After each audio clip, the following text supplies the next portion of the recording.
Hey guys, update on my husband and our situation. He has been in Vietnam for like 2 weeks now. As you guys know, he was deported just a few weeks ago. After months and months of being detained, I have been struggling to take care of my family here with the two boys and doing it alone. Found out today that he finally got a job, but the job pays $227 a month. And so it's not going to do us any good here. That's barely enough for him to survive on by himself there. Hopefully he can get a better job when his paperwork comes in, but for right now, I am just trying to figure out how to do it. I've been pushing out content, doing live sales, and just trying to keep it going. If you guys can find it in your heart to donate, I do have a link in my bio. As I am trying to get me, my 2 kids, and my dog to Vietnam as soon as I can. And it's going to take a lot, guys. It's not going to be something I could do while paying the bills here by myself. I hate to ask, but I am in a situation where I need to ask for help. If you can help, please help. If you can't, please leave a comment. Share this out, like the video, maybe that'll help the algorithm. Yeah guys, that's my update. It's not much of an update, but it's an update. So I'll keep you guys posted as much as I can, and hopefully I can have better news, or if we got some miracle happen. I really could use a miracle. I am praying to God every day that a miracle happens, but so far nothing. I'm just hoping for the best, guys, and I will keep you guys updated. Thank you, all my supporters, and I will keep you informed as much as I can. I don't know what to do. My daughter's father has been in America for almost 10 years. He has done everything the right way, trying to come here from Venezuela with his mom. He graduated high school here, he goes to college, he's always worked, he pays taxes, he's never committed a crime. And yet, they are being denied citizenship here in America, and they are at risk of being deported. My daughter is 3 years old. I pride myself on being an empath, and I try to be empathetic in every situation. But for some reason, I can't be empathetic here. The only person I feel for in the story is the daughter. This is classic, I don't get it until it affects me. You voted for policies knowing that the father of your children could be affected, and he is with someone who would vote for said policies. You can make all the calls that you want. You can make a ton of videos, but we've seen your page. We see the stuff that you post. You're saying, no one feels sorry for me. You have posted multiple videos, reposted multiple videos encouraging deportation. Why should we feel sorry for you now? Y'all, a MAGA supporter's husband was deported, and now she's on the internet asking us for donations to help her. Okay, her Cuban husband was deported to Mexico. Yes, you heard that right. Her Cuban husband was deported to Mexico. So basically, because of the relationship that the United States has with Cuba, or the lack thereof, they cannot deport people to Cuba. So they've instead been dropping them off in Mexico, and I guess they got to find out how to get home. I really don't know the process. I don't care to look into it because I don't care. And yeah, so now she's asking for donations because she's trying to get her husband to Cancun or something. I don't know where they dropped him off at. She doesn't know where he's at. He don't have no money. I really don't know. I don't feel bad for her. I don't feel bad for her because you voted for a man who said he was going to do mass deportation. He said that during his campaign. And I also don't feel bad because I just know that Cuban husband, although he was undocumented, he probably could not vote. He was in support of Donald Trump. He was advocating for Donald Trump. He was canvassing for him. They both were supporters of Donald Trump. A lot of Cubans, I live in Miami, love them some Daddy Trump. And they got what they asked for. Cubans are so funny because they just think that they are above the program. They think they are the exceptional Hispanics. They think because, their skin's a little lighter that people can't tell that they're Hispanic. So yeah, it's just so funny to me that, you got what you voted for, and now you need people on TikTok to bail you out of what you voted for. Multiple videos, which tells me you ain't got the donations that you've been asking for. All right, today we're going to react together to a video that's going really viral on the internet. I haven't seen it yet, but it's garnering a lot of conversation. I believe the woman to my right voted for Donald Trump, and now the father of her children is being deported. He is not a legal U.S. citizen. He's being deported back to Venezuela. And in this video, I believe she makes a plea saying, please, somebody help me. My children are going to lose their father. And it's garnering a lot of conversation on the internet. A lot of different people saying different things. Some people saying it's the consequences of your own actions. We tried to warn you, other people being more sympathetic.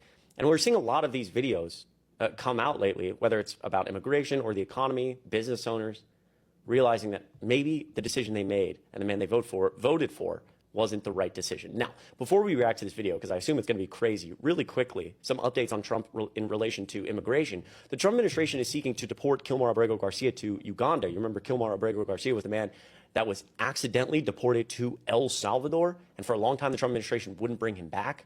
Absolutely gross and disgusting. I've talked about this on this channel, on my TikTok, Twitter, and also on Adam Mockler's channel, which, by the way, if you're here from Adam Mockler's channel, it would mean a lot if you make sure you're subscribed and like this video. It goes such a long way. I appreciate you so much. So just the other day, immigration officials in the United States saying that they intended to deport Kilmar Abrego Garcia to Uganda, according to a court filing in what the man's legal team describes as an act of, quote, vindictiveness by U.S. President Donald Trump's administration. Get this, the court filing on Saturday, I'm recording this on Monday, said the idea of sending Abrego Garcia to Uganda came after he declined an offer to be deported to Costa Rica in exchange for remaining in jail and pleading guilty to human smuggling charges. So Abrego Garcia is saying, I'm not pleading guilty to something I didn't do. And the Maryland man, they say he did all these things, but they clearly haven't brought very good evidence of it. And now saying, all right, if you're not going to plead guilty to this and go to Costa Rica, you're being deported to Uganda. What the fuck? Excuse my language, but this is just gross and disgusting. Anybody who sees this should be outraged. Now, just in the last 24 hours, a judge halted the Trump administration from deporting Kilmar Abrego Garcia to Uganda for now. He's been thrust into the middle of a deportation saga by the second Trump administration. He was, again, detained. We talked about a lot of this. And the attorney said that his client, Abrego Garcia's attorney, filed a new lawsuit on Monday morning, so this morning, challenging his potential deportation to Uganda and his current confinement. Hours later, U.S. District Judge Paula Zenas, I believe, issued a temporary halt to Abrego's possible deportation. The judge told the Justice Department, Donald Trump's administration, that the government is, quote, absolutely forbidden from deporting Abrego until she holds an evidentiary hearing scheduled for Friday. So I will keep you updated on this. And again, what the Trump administration is doing to this man is so abhorrent. Even on social media as well. Like the Department of Homeland Security on Twitter is like posting photos of him saying, oh, look, he's part of MS-13. It's gross. It's disgusting. And amidst all of this, we're seeing Donald Trump move forward on plans to send the National Guard all around the country, not just D.C., as I'm sure you know, they're in D.C. right now. The next place he's planning, Chicago, which actually I'm in Chicago, so I'll be doing a lot of reporting if they show up here. The Pentagon plans military deployment in Chicago as Trump eyes crackdown. Military officials are sketching out a plan that could deploy a few thousand National Guard members, officials say. The use of active duty forces has also been discussed because he wants to, quote, crack down on crime, homelessness, and undocumented immigration. As somebody, I moved from Georgia to Chicago this year, but I speak for whether it's the people of Georgia or Illinois. We don't want you here, Donald Trump. We don't want you here. I'm about to show y'all the best case of fuck around and find out that you have ever seen. Watch this. Say hi to Janet Correa. Her husband just got deported a few weeks ago after leaving a legal immigration appointment down in Florida. And let's see what she was doing leading up to last November's election.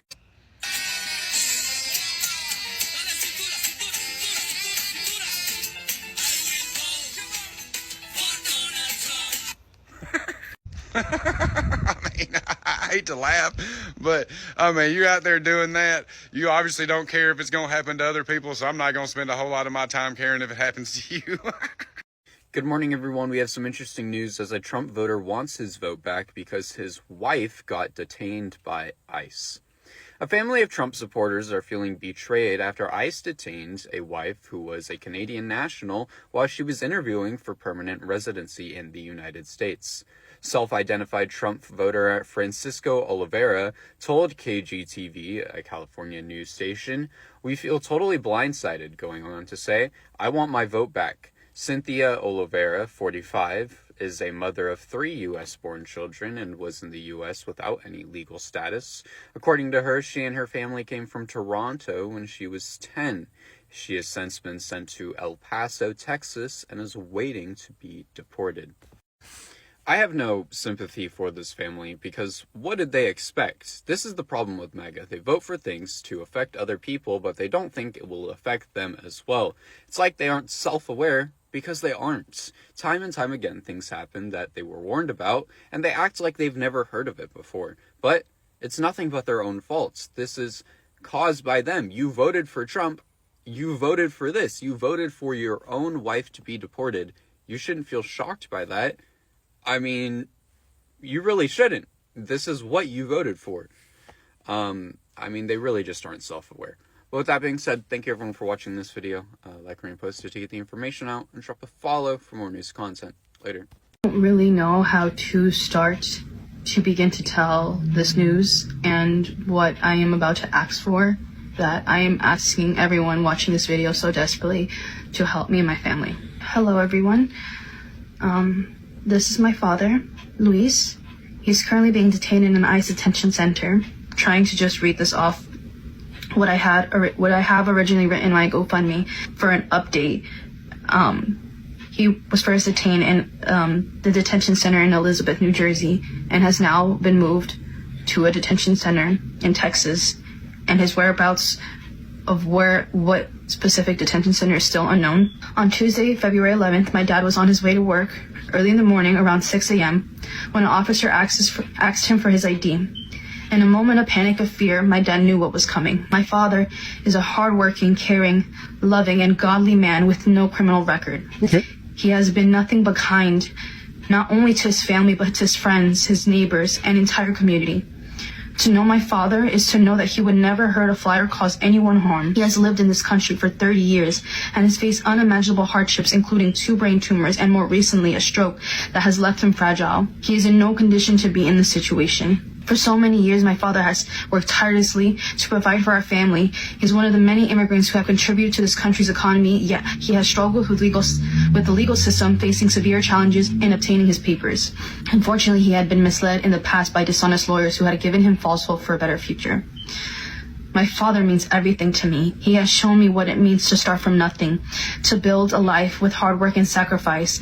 As the eldest child in his family in Ecuador, he took responsibility by providing for his loved ones. He came to this country, fell in love with my mother, and gave my sister and I a life filled with love and support. I am proud to be my father's daughter, and I will do everything in my power to reunite him with our family. Luis is a father, a husband, a brother, a son, and a loving man who has sacrificed so much for those he loves. Now it is my turn to fight for him. And I am asking, so desperately, and I apologize for it, for any possible help to cover legal fees and other expenses to ensure that this nightmare ends. Please help me fight this battle for him. I love and miss him so dearly, and I cannot bear another night without my father. And so God bless you all who are watching this video. I fully understand the feelings that you are specifically going through. Right? I see it. I see the tears that are coming down your face here. You're saying that your father is a hardworking man. I get that, and I do not doubt it. She basically admitted to the concept of remittance, meaning that he came to the country and to make U.S. dollars to send to some foreign country. She admits to that openly. This is no problem, obviously. Right? But guys, listen, if he's such a hardworking individual, why didn't he work to the point where he could actually, become a legal resident here? I think that should have been the number one thing that you should have been focusing on rather than all these other things that you were obviously focusing on. If your mother is an American, why didn't they get married? Right? I mean, listen, there's so many questions here. You were here in the country for 30 years and you didn't get anything settled? Bro. Nothing settled. And now you have your daughter on the internet basically crying that you're getting deported. You're basically facing justice. Brothers and sisters, today we're diving into a very eye-opening situation that's unfolding in America. We've seen videos and reports of people who once strongly supported the Make America Great Again movement now breaking down in tears after their spouses, family members, and loved ones face deportation. It's a complex and emotional story that reveals the deep contradictions between political choices and personal realities. Imagine being part of a movement that champions strict immigration policies, only to realize those same policies that can target your own household. For many, the slogan was about protecting jobs, strengthening borders, and keeping outsiders out. But the immigration enforcement shows up at your door. Suddenly the conversation changes. That's exactly what some of these families are experiencing, a painful collision between ideology and lived experience. Deportation isn't just about someone being put on a plane, it's about families torn apart, children growing up without parents, and spouses suddenly becoming single heads of households. These aren't abstract policies, rather, they are decisions that cut deep into people's lives. What's striking is that many of the individuals crying out now never thought immigration crackdowns would affect their loved ones. They assumed the laws would only apply to other people, but reality has shown that immigration enforcement does not discriminate based on who you voted for. This is not the first time we've seen this type of political contradiction throughout history. Groups have supported laws or leaders that ended up harming their own communities. In the US, harsh drug policies in the 1980s and 90s were supported by people who later saw their own family members jailed under those same laws. Similarly, today's immigration policies were sold as a way to protect American families, yet they are breaking apart many families that are just as American in every way that matters. It forces us to ask who gets to be considered truly American. One of the biggest lessons here is empathy. Policies don't exist in a vacuum. When you support a law that hurts other communities, it's only a matter of time before it could come knocking at your door. We can't pick and choose which families deserve dignity and which don't. Human rights are universal. And if people had thought about the human consequences of these policies before, they might have realized that pain doesn't stop at political boundaries. So, what do we take from this situation? First, it's a reminder that political slogans may be deceptive. They sound good on the surface, but the real-world impact is often very different. Second, it shows us that we need to think critically before cheering on policies that criminalize or dehumanize others. For those now experiencing this pain firsthand, it could become a turning point, a chance to reflect, to rethink, and maybe to advocate for a system that treats all families with fairness and compassion. Now, brothers and sisters, this isn't about laughing at anyone's pain. It's about recognizing how policies affect real lives and learning the importance of compassion in politics. When we stand up for others, we're also standing up for ourselves, because justice, fairness, and humanity should never be selective. Let's use this as a moment of reflection. What kind of society do we want to live in? One that divides and destroys families, or one that values every person regardless of where they were born? Thanks for watching, and if it's your first time, kindly consider subscribing, comment, like, and even share this video to reach a wider audience. See you in my next episode. Bye.